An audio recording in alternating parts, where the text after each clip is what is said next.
శుభములు తెలియచేస్తూ ఉన్నాను.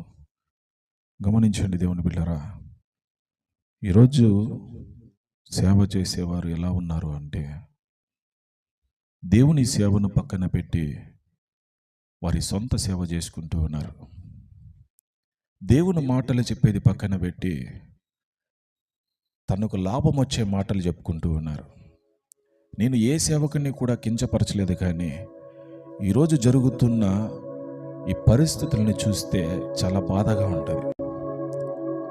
దేవుని సేవ చేస్తున్నాను అని గొప్పగా చెప్పుకునే వాళ్ళు లేకుండా పోతూ ఉన్నారు. గమనించండి దేవుని బిడ్డలారా, స్థానము కంటే బాధ్యత ముఖ్యమని మనమందరం తెలుసుకోవాల్సిన సమయం. ఎస్కేలు రచన గ్రంథము 34వ అధ్యాయం 7వ వచనంలో కానీ చూస్తే, కాబట్టి కాపరులారా యెహోవా మాట ఆలకించుడి అని రాయబడింది. ఇంకా 8వ వచనం కూడా చూస్తే చాలా బాధగా ఉంటుంది. ఈ వాక్యంలో దేవుడు కాపర్లను పిలిచి మాట్లాడుతున్నట్టుగా మనం గమనిస్తూ ఉన్నాం. వారు గొర్రెలను పోషించకుండా తమ సొంత కార్యక్రమాలకి, తమ సొంతంగా జీవించడానికి ఇష్టపడుతూ ఉన్నారు. అందుకే దేవుడు చెప్తూ ఉన్నాడు, ఇప్పుడు నా మాట వినండి.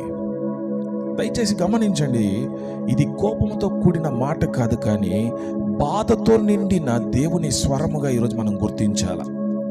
ఈ వాక్యంలో దేవుడు మనకు ఒక సత్యాన్ని వివరిస్తూ ఉన్నాడు. దేవుడు స్థానం ఇస్తాడు, అధికారం ఇస్తాడు. ఆ స్థానంలో నమ్మకత్వాన్ని కూడా ఆయన కోరుకుంటున్నట్లుగా మనం గమనించాలి. ఈరోజు ఈ మాట కేవలం పాస్టర్లకు మాత్రమే కాదు, కానీ ప్రతి తండ్రికి, ప్రతి తల్లికి, ప్రతి విశ్వాసికి, ప్రతి నాయకుడికి, ప్రతి సేవకుడికి కూడా ఈ మాటలు వర్తిస్తాయన్న విషయాన్ని గమనించు. బాధ్యత అంటే అధికారము కాదు, కానీ బాధ్యత అంటే సేవ. ఆ సేవ నీలో కోరుకుంటూ ఉన్నాడు, ఆ సేవ మనలో కోరుకుంటూ ఉన్నాడు.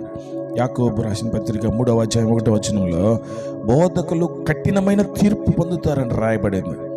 1 పేతురు 5:2-3 వచనాల్లో బలవంతముగా కాక ప్రేమతో మందను కాపాడండి అంటాడు. ఈరోజు మనం ఎలా ప్రేమిస్తూ ఉన్నాం? మన దగ్గర ఉన్న విశ్వాసులను ఎలా ప్రేమిస్తూ ఉన్నాం? కఠినంగా వాళ్ళతో మాట్లాడుతూ ఉన్నామా?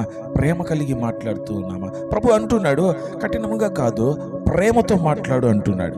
ఆ ప్రేమను నువ్వు చూపించు. ప్రభు ఈరోజు మిమ్మల్ని దీవించును గాక. ఆమేన్.